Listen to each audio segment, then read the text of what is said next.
Yeah, they'd do different operations with the commando. Like they'd send me to a location in the Middle East. I don't know where I'm going. It's in a bus that's got tinted windows. I'm dropped off. I'm told what to do. Get back on the bus and go back to base 8. Right. That's it. So it was a combination of things that I did, not just with the commando, but other intelligence, like military intelligence from different countries, Canada, from the United States, many from European countries. So yeah, I mean, Israel, we worked, yeah, hand in hand with many different countries. And that was a big part of my job in the military. Welcome to the Better Human Podcast. My name is Greg Witz, and each week we're going to be bringing you some incredible and inspiring guests and topics that are going to take your life to the next level. Thanks for spending time with us. Sit back and enjoy the show. Leah, welcome to the show. Very excited to be having this conversation. Thank you so much for having me. Well, for the audience, let me just give you a quick sort of rundown on some of your background. So, I mean, I was listening to your story and going through your background and really starting from a young age where you started competing in sports. And I think the story began that you got into Taekwondo. That was the first type of combat or fighting style or club that you joined, and it became because of being bullied. That's correct. Because my real passion when I was even younger than like 9 was soccer. I love, but at that time, there was no like soccer leagues for girls, and they Right. didn't, so we couldn't find one that would accept me. But, yes, the Taekwondo did start because of bullying when I was in grade 2. That's correct. I related to that. I moved from South Africa to Canada, and a kid came over with a funny little accent, and I was a skinny Yeah. little kid. But my father put me in karate, martial arts, ever since I was a young kid. Right, growing up in South Africa, it was important to learn some sort of self-defense. Right. Absolutely. And I Yeah. get to Canada, and there's this kid bullying me. And it's going on, and afraid of recesses, afraid of lunch, Yeah. afraid of having to walk home after school. Yeah. And finally, one day he cornered me, and that was my moment. And it was my moment that I struck back and, in quotations, won the fight. And that's when I learned how to sort of stand up for myself. And it had a lot to do with, I think, just not only the experience of going through martial arts, but, just being around it for so long, right? It just became natural in the moment. But then this leads you, so back to you, you then go off into kickboxing. You're a world champion kickboxer by like 17. That Correct. races you into the Israeli army, IDF, Yep. Yep. right? Because you got, a dream to go back. Is it called a Leah that you It's go? Leah. It's Yeah. Yeah. Right. So you're volunteering, right? Because you're not mandated to go into the Correct. army. Yeah. It's volunteering. Correct. Yeah.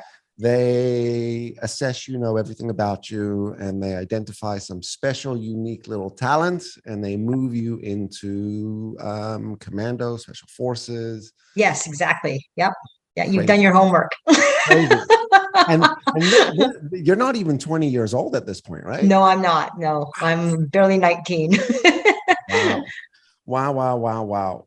Let me just ask. I mean, actually, I'm going to ask that question a little bit later, but um, that's pretty intense. And then from there, obviously, you're having a military career. I think you said to Yep. work with the police as well.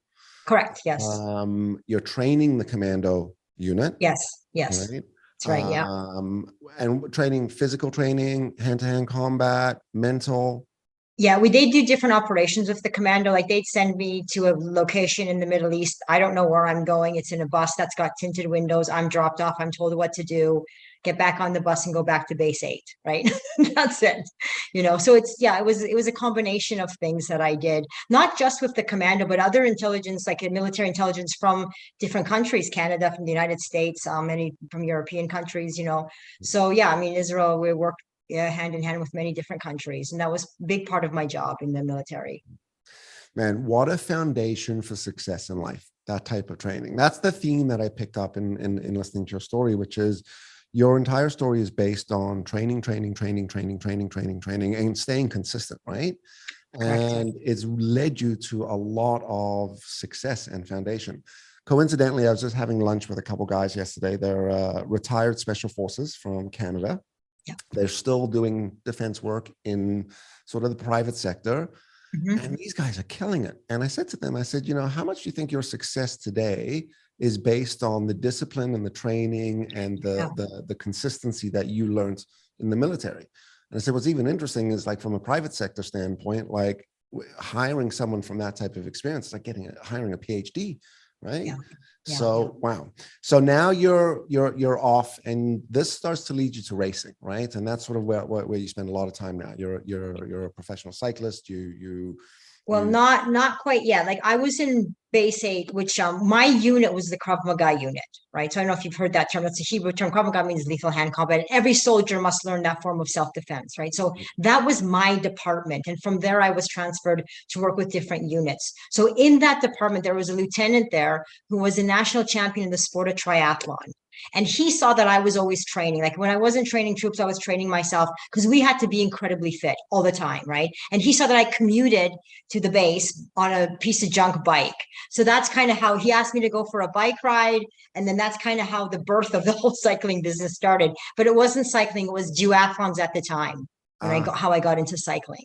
Okay, cool. But this is your passion now, right? Like this is not quite yet. No, it was just a hobby at this because, what you haven't mentioned is that I knew what I wanted to do since I was 7 years old. And I knew that I was going to work for some form or branch of intelligence when I was an adult, but I never said anything.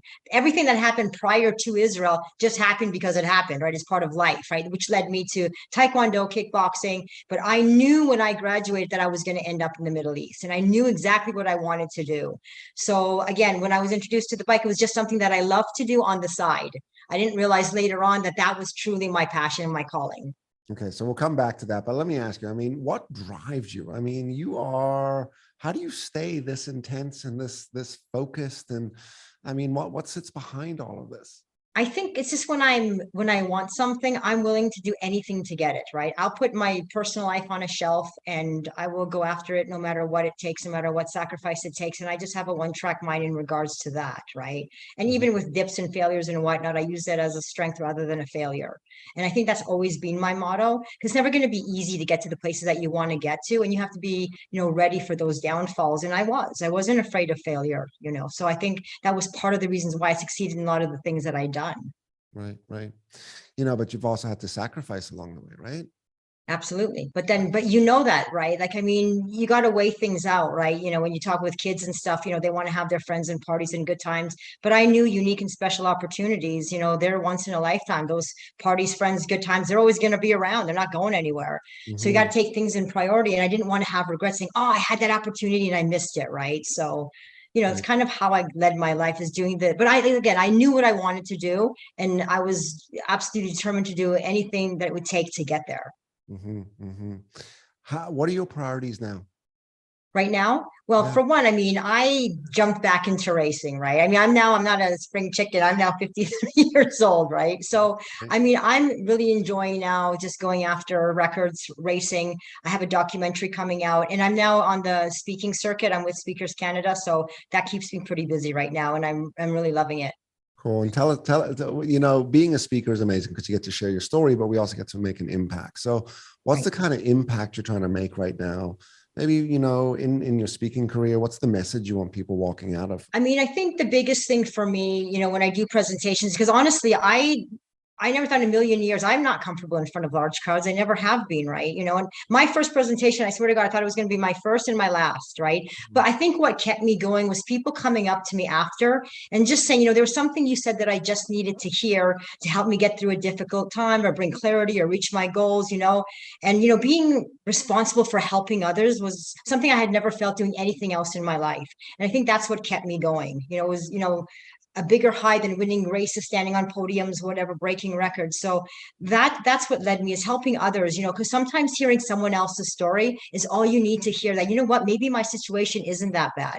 And I've had some pretty bad situations, right?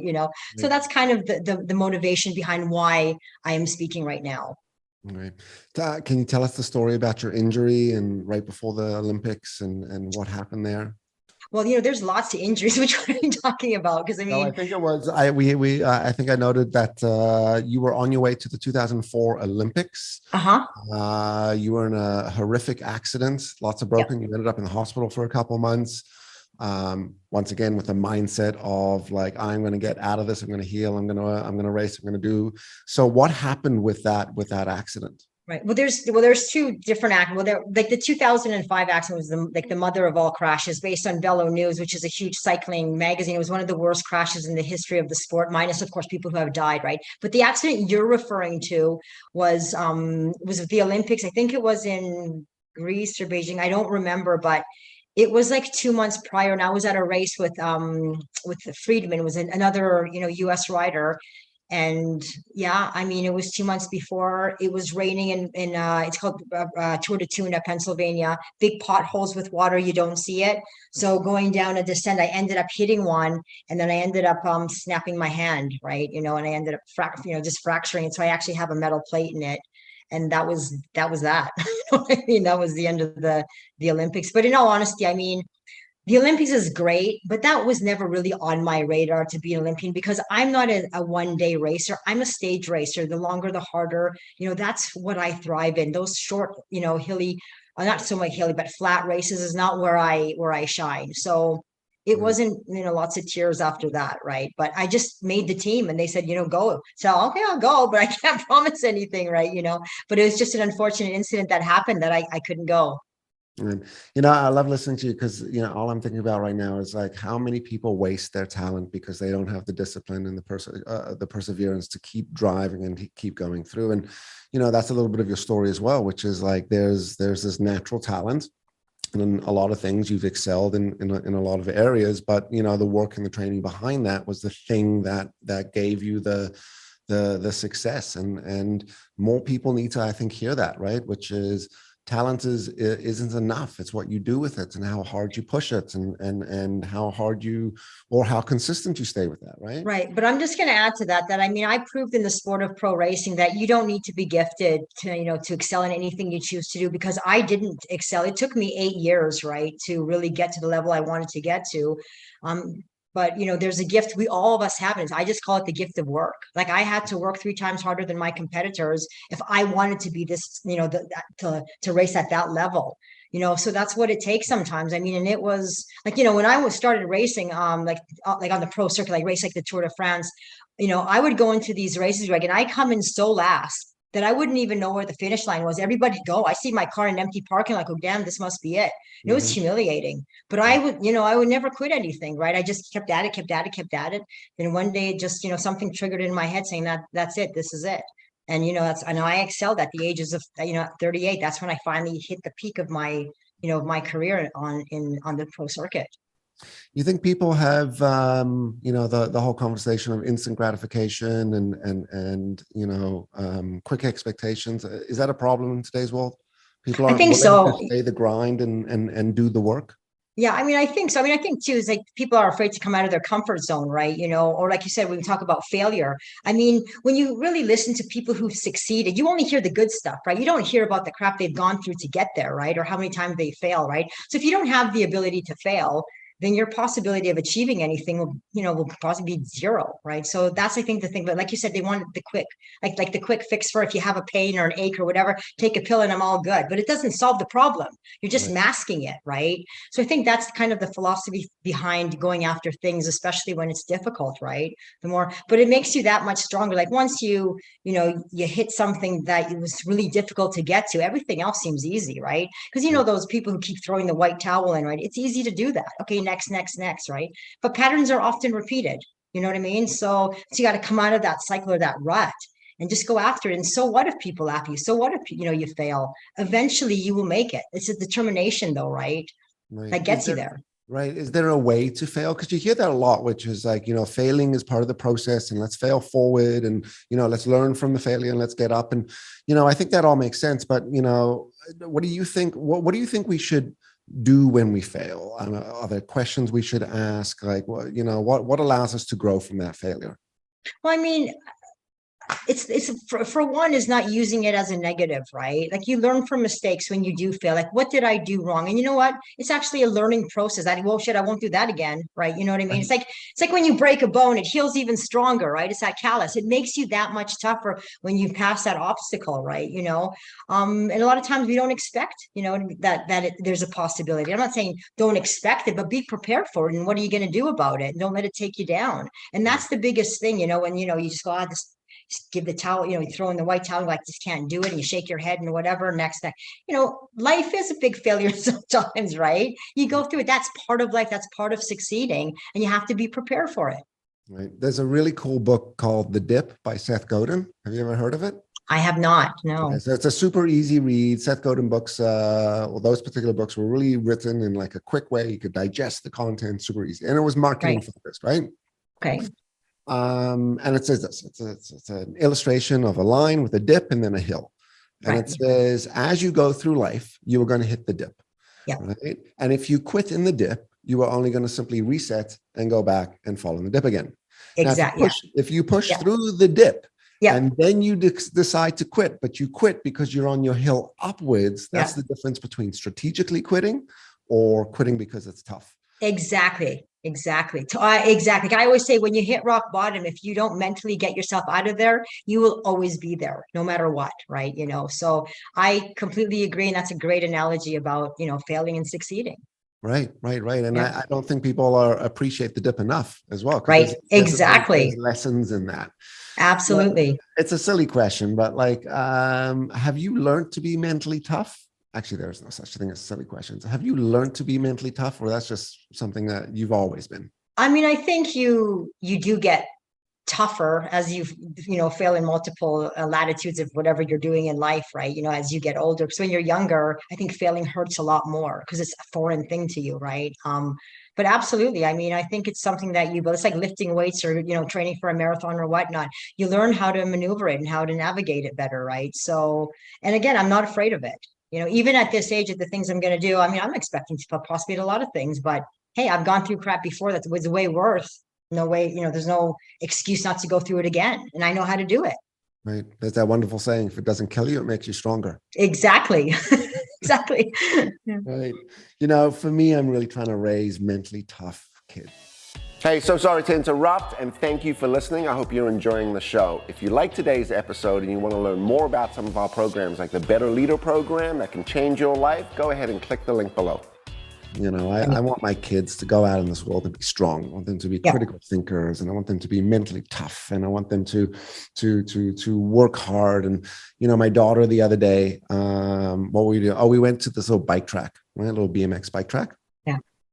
Anyway, she bailed, right?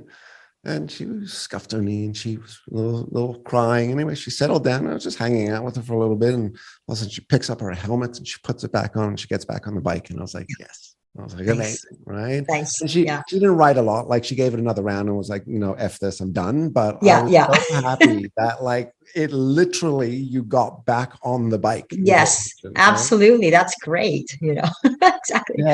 Yeah, hopefully. But I mean, it's also our responsibility too, that when our kids fail, like I don't have kids, but not to coddle them so much. Like, let them fail, let them figure it out, right? Because if you don't, as children, what the hell is going to happen to them when they're adults, right?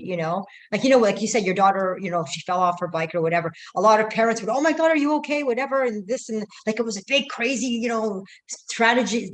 Just it's okay. It happens, part of life. Rough it off. Sit down for 5 minutes, get back at it, and you won't do that again.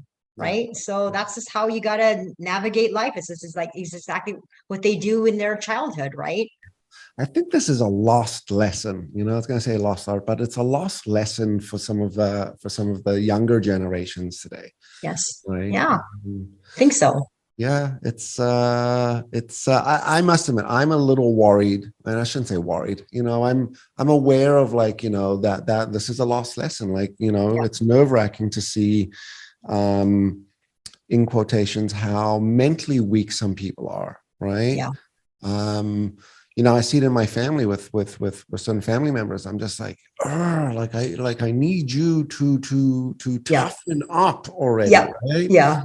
Because the world is a hard place, and that doesn't mean we have to be hard. Yeah. But we have to be able to hit hard sometimes. We have to be able to get hit hard sometimes. Yes, and take it. Totally. Yeah. That's why I don't oppose, like, when we just go back to the military, like in Israel, it is mandatory to do the service, 3 years for men and 2 years for women. Like you go in there as a kid, right? And you come out of there as a really strong, independent adult, right? Like you know how to take crap, So I like that learning process, right? Of what you're going through for those 2 years or those 3 years, right? I think, that they should have that everywhere because it really is something that benefits everybody. And I think everybody who has gone through the experience of going through the IDF says it's given them the ammunition they need to live life, the way they need to live it in a strong, healthy way and not be afraid of challenges. Well, Israel's one of the only places in the world where people will leave US, Canada, wherever, and go and join the Israeli army. One, specifically if you're Jewish, and two, if you've got Israeli background. Yes. But it's one of the only military outfits where you'll start to see that. I agree with you. I mean, I think that changed along the way, obviously, where like you mandatory, what's it called? Mandatory service. Service, yeah. Right. At 18 to 20, I mean, if you ask me at 18, 17, I'd think, oh my gosh, you're mad, right? This is abuse, right? But it should be kind of part of high school, which is like, all right, high school into this before university. And because there's lessons that you'll never learn. Absolutely. I mean, they even to this day, I mean, the 17 and 6-year-olds, I mean, when I was recruited, like half the bus were horrified, the girls were crying, oh my God, it's the end of my life and all this kind of stuff. But even 6 months later, you got two different individuals there, right? So I mean, I think it's great. It's like you said, it's a very positive thing. I mean, I think maybe, if they were going to do it in this country, in North America, maybe even 1 year, right? Just to go a process like that, right? So, I mean, I think it's a huge asset for kids to launch them into life. Yeah. For me, you'll appreciate this. My mother shipped me off to a kibbutz when I was 16. Oh, wow. Okay. So I'm tracking down a little bit of a rough road, maybe hanging out with people I shouldn't be. And my mother's like, you go to Israel, you're going to go live in a kibbutz. And I'm like, what the hell's a kibbutz? But anyway, community, communal living, we were just north of Eilat. And I got there on the payphone, because by the way, back then you had payphones, right? Yes, correct. That's right. 25 cents. Literally quarters in the phone, right? Called my mom, bawling my eyes out. I'm like, I want to come home. She's like, Greg, you cannot come home. You have to stick it out and stop it. Right? Anyway, stuck it out. But I got to tell you, that was a pivotal moment for me in my life. That was a very important phase for me to develop my independence and my ability to be self-reliant. To lean into the fear and the anxiety and into the unknown. And it's funny, you look back upon these things later in life and you think, that was a good decision, but at the time it wasn't, right? Yeah, right. That's funny. My sister, my parents did that to my sister when she was 16. They also sent her to Israel. It was a pneumonia. It's like a girls' school or whatever. She hated it, right? But it was the best thing that could have happened, right? I remember. Let me ask you, it's just you two, you and a sibling? Correct. Yes, I have an older sister. Similar, complete opposites. Complete opposite. She's an artist. I can barely draw stick man. You're like, I could kill you with my pinky, but she can draw a pinky. Oh yeah, she could draw a pinky. Because hands are very hard to draw, right? Right. Oh, totally. Yeah, she's actually really good with hands and faces and feet and whatnot. It's funny. Yeah.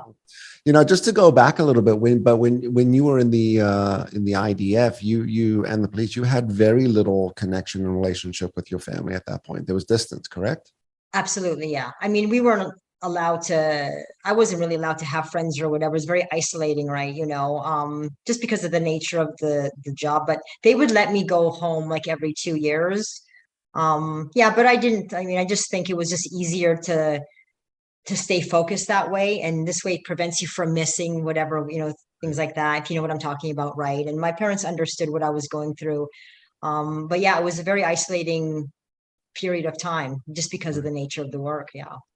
Not to go too personal, what's your relationship now with your sister and family? Oh, I'm very close. Like when I was growing up, my mom was my best friend, right? Israeli families, traditionally are very close, right? So yeah, I'm very closer now to my sister than I was when I was younger, of course, because my sister kind of went through that bad kids with alcohol and a little bit of weed and all that. You know what I mean? She went one way, I went the other way, right? But yeah, I love my family, love my sister, my parents, both my mom and dad. They're older, but they're older people, right? So, and I talk to both of them every day. My mom is actually in Israel right now. Nice. Yeah. Nice. And back to weed. Weed is legal now in Canada, so it's not. Yeah. Yeah, now it's okay, but back then it wasn't. It was a big deal. Man, that's so interesting. This is a conversation of nature and nurture, which is, we're born genetic profiles from our parents, and depending on sort of the nurturance that we're given, determines how we develop to that personality, right? And in your bio, in your story, and for the audience that don't know, your dad was a boxer, Correct. And your mom was a nurse, I think. Correct. Yes. Yeah. Right? Yeah. She's a registered nurse. Yes. And in a lot of cases, you got two daughters, right? And one goes this way, one goes that way, right? I think it's always such an interesting conversation around nature and nurture. Yeah. All right. So considering the fact that we are living in some difficult, stressful times still, what do you think we could all do just to level up a bit, get better, take things on, be more successful, or be successful in the near future, considering what's being projected for the next couple of years? I think we all have a plan. I think too, as we get older, we kind of use our age as an excuse not to do things, right? You know what I mean? And to me, honestly, this, hokey dokey as this may sound, to me, age is just a number and it means nothing. You don't stop living when you're still alive, right? So, don't be afraid to set goals, even if you're 45, you're 50, 90, or whatever it may be, right? This is a one-time deal. You have to remember that it's now or never. Right? Things aren't going to happen for you in 25 years and no one's going to help you. You have to help yourself, because a lot of times we sit there and wait for things to happen or wait for people to come to encourage you. It's a bunch of crap, right? You know what I mean? Your biggest asset is your ability to generate income, to do the things that you love to do, right? And don't, wait for outside support, for that motivation to do it. It should be within you. And I think that's the biggest thing, is taking that first step without always having to hold somebody's hand. Right. Yeah, I'm just thinking of my wife and my son. I keep saying, like, you gotta let his hand go, right? It's enough. Yeah. Right? It's tough. It is tough. It is tough. I think, what you just said there, I love it. I'll just paraphrase it. Take action, right? Starts one step at a time. Feet will keep moving. Your body will start. You'll start going, right? Right. Exactly. Momentum that gives a lot of motivation. And let's stop waiting for permission, for guidance, for support, for encouragement. Because absolutely. You just nailed it, which is, I think that's where a lot of people limit their success or are unable to make decisions or move forward or take actions or go after those goals because they're waiting for some sort of affirmation. Right? Exactly. Or for somebody else kind of to push them or encourage them or whatever, right? You don't need that, right? That's not how you're going to succeed at anything, right? You're going to be sitting there, in 10 years saying the same stories or whatever. And then it's just 10 years go by, right? There's like that instinct of fight or flight, right? But many of us, we freeze. We sit there 5, 10, 15 years go by and we're in the same spot we were way back when, right? So it's got to get out of that frozenness, right? And start moving forward, because like I said, the clock she's a ticking, and she's a ticking fast, right? Life goes by really fast, and you don't want to be like my grandmother's, remember when she passed away, I remember her sitting in her deathbed, she's saying to me, you never want to say the words, I wish or what if, ever. You know what I mean? It's a one-time deal. And that really stuck with me, to do everything that you want to do in this lifetime, because there is no second chances. You see that on social media. There'll be like pictures of like, a bunch of retirees and maybe sort of, elderlies, and they've got a sign and it says, what do I wish I knew? And it's live life once and to the fullest. Correct. Yes. No totally. Regrets is the biggest thing. In fact, there was a nursing, there was a story about a nursing scholar where she interviewed people dying. Right. I forget her name. Have you heard this? I haven't, but I kind of know where you're leading to. I'll look it up. But she interviewed, and the number one thing was regret. Exactly. That's what I just said. My grandmother said the same thing, right? It's, and she, my mom was a big Russian babushka, whatever. She got cancer and, she just started living her life at 65, and she so badly didn't want to die because there's so many things she still wanted to do, right? And that was a huge impact for me, because I was in Israel at that time when she was going through that process. And I'll never forget the words. She had this bony finger and she's doing this to me, like kind of shaking her finger. Don't you ever, not do the things that's in your heart or in your passion. And don't let anyone tell you not, or that you can't do anything. Right. So that was huge for me. Huge. That's the other thing I was going to say. When we go out asking for all this encouragement and support and hand-holding, the reality is most people will criticize and tell us we can't do it, right? Then Exactly. reinforces it. So we're so busy looking for support, but no one's actually willing to give it. Exactly. Right. I interviewed this individual. His name is Steve D. Sims, and he said something, an Elon Musk quote, which was, "They will always laugh at you before they applaud you." Exactly. Well, that's another saying is, if people aren't laughing at your goals, then your goals aren't big enough. It's the same thing, right? Right. This is the definition of trailblazers, right? Which is, creating the path. Awesome. Exactly. Awesome. Okay. I got a young daughter. Let me ask you this. What advice would you give to my young daughter growing up in this world? What could she do to become herself, to be her independent self, to be the magnificent human being she should be? Well, I think the philosophy, kind of how my dad raised my sister and I, right, is that independence, right? When you're in trouble or something, don't always go running to somebody to try and figure it out. You figure it out. Like when I was bullied in school, I had to figure it out. You know what I mean? I couldn't tell my dad because, again, he said, you can't always run, because if you get used to always running, one day you're going to run. There's nowhere to run to, right? Teachers, in my generation, you don't tattletale, right? So Bruce Lee was my solution, was the Taekwondo, right? And the Taekwondo, it was the mental strength that I needed. It wasn't the physical. I never had to get into a fight. But it's like a submissive dog with its tail between its legs. A Chihuahua will go after that big dog if, is all afraid or whatever. But if that dog growls, that Chihuahua's out the door, right? You know what I mean? So it's the same philosophy as that, is independence, is let her figure things out for herself. Don't coddle her. You know what I mean? Let her make those mistakes, let her fail, and then let her, come out of it. We talk about that dip. Let her come out of that dip. Or climb out the dip. I love that. I'm gonna remember that. Right. I'm gonna be like, let me show you this podcast once upon a time. Right. Yeah. Excellent. Leah, at the end of each show, we come to our better human question, which is, what do you think we all need to do to be better humans moving forward? I think just be a better human, not only helping yourself, but helping others. Like from all my experience, to push it on, right? Because like I said, sometimes you just need to hear another person's story and share anything you can with everyone that you know what I mean, to help them out, because it's make a better world when we're all succeeding, doing the things that we love and not hating each other, right? Right. Unity. If people wanted to find out more about you, if they wanted to come and see you speak, if they wanted to pick up your book, how do we find all of this stuff? The probably best is the website is Goldstein.com. That's, that gives you all what I'm doing, and, the events I'm doing, races I'm doing, speaking presentations and whatnot. Amazing. Well, thank you for being here.